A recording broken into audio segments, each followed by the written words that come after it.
kabusing! Kamusta ang buhay-buhay? Po, mga kabusing. So, napakalakas ng bagyo dito, mga kabusing. Oh, yun doon, nagkainaw. Yan po, mga kabusing. So, it's sad yan now kasi merong bagyo. Ayan po.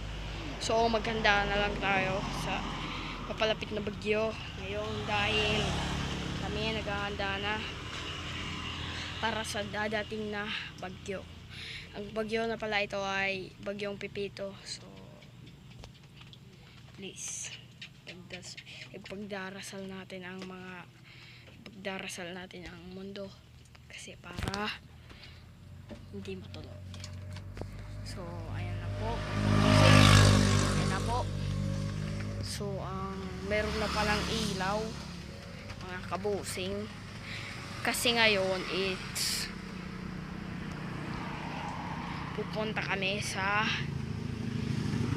lolo ko, ang kapatid ng lola ko. So, matibay niya ang house niya. So, ngayon pala is magiging ligtas tayo doon.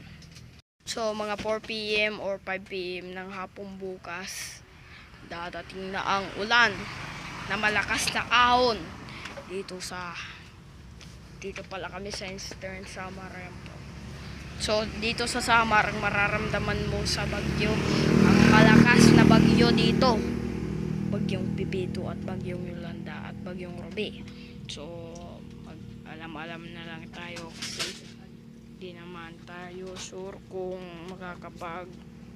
move on tayo sa ano tayo.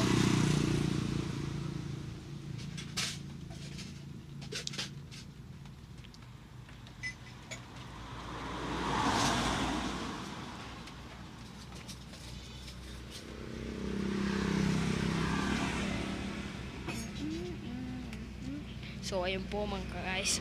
Kita-kita na lang po tayo sa susunod na video. Thank you.